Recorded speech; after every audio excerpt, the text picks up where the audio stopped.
Assalamualaikum warahmatullahi wabarakatuh. Apa kabar sahabat muslim? Terima kasih telah berkunjung. Semoga kita selalu dalam rahmat dan lindungan Allah subhanahu wa ta'ala. Amin amin ya robbal alamin. Sudah tahukah kita di dalam pemahaman umat manusia, khususnya kaum muslimin, masih sering sekali salah dalam memahami dan mendeskripsikan iblis, jin, dan setan. Selain manusia, Al-Quran kerap kali menyebut-nyebut makhluk lain seperti iblis, jin, dan setan.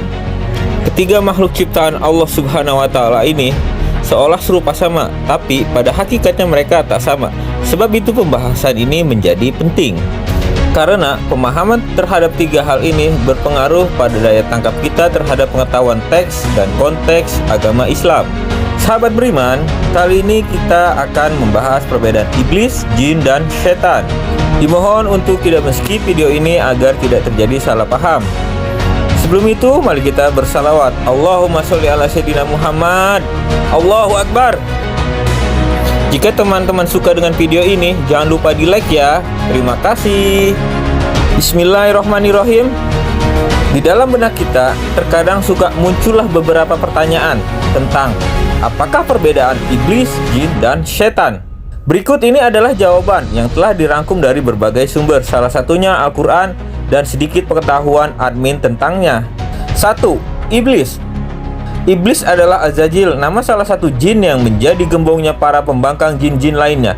Dalil bahwa iblis dari golongan jin telah diterangkan dalam firman Allah subhanahu wa ta'ala sebagai berikut, yang artinya, ingatlah ketika kami berkata kepada para malaikat, sujudlah kalian kepada Adam, maka mereka semuanya pun sujud kecuali iblis.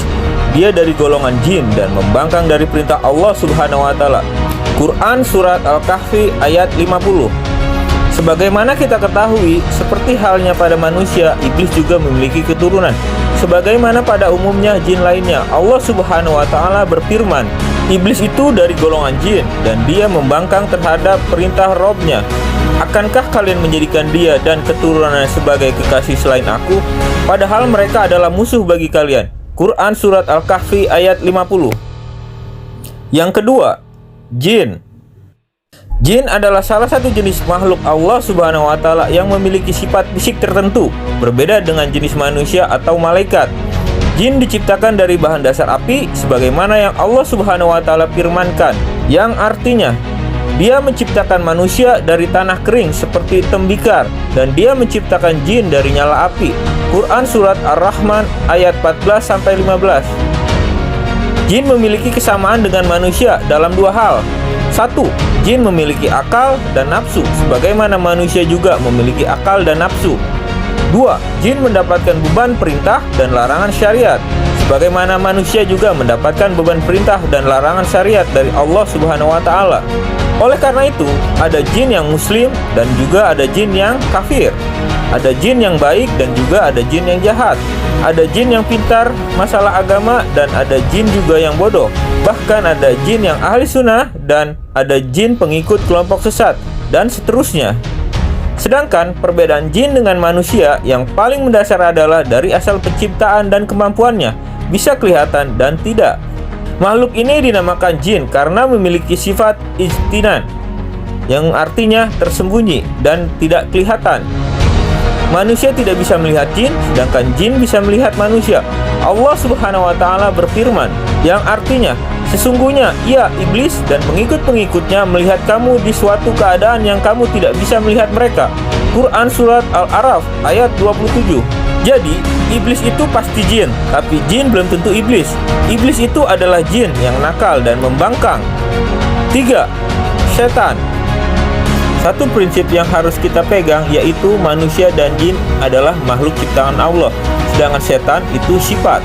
Karena setan itu sifat, maka dia melekat pada makhluk dan bukan berdiri sendiri. Setan adalah sifat untuk menyebut setiap makhluk yang jahat, membangkang, tidak taat, suka membelot, suka maksiat, suka melawan aturan, dan semacamnya.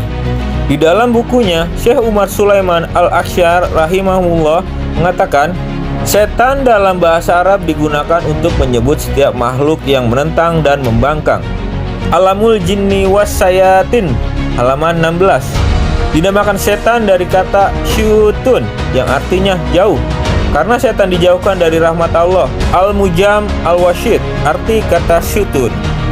Kembali pada keterangan sebelumnya, karena setan itu sifat, maka kata ini bisa melekat pada diri manusia dan jin. Sebagaimana penjelasan Allah Subhanahu wa Ta'ala bahwa ada setan dari golongan jin dan manusia. Setelah menjelaskan sifat-sifat setan, Allah Subhanahu wa Ta'ala berfirman, yang artinya setan yang membisikkan itu dari golongan jin dan manusia. Quran Surat An-Nas ayat 6. Demikianlah penjelasan mengenai perbedaan antara iblis, jin, dan setan. Dari sini kita dapat ambil kesimpulan bahwa iblis itu sudah pasti jin, tetapi jin belum tentu iblis. Iblis itu sudah pasti setan, tidak semua jin itu setan, karena ada juga jin yang muslim. Manusia dan jin yang jahat suka membangkang adalah setan. Semoga sahabat beriman semua dapat hikmah dari penjelasan dan kisah ini. Wallahu a'lam bishawab. Semoga video ini bermanfaat. Assalamualaikum warahmatullahi wabarakatuh. Terima kasih.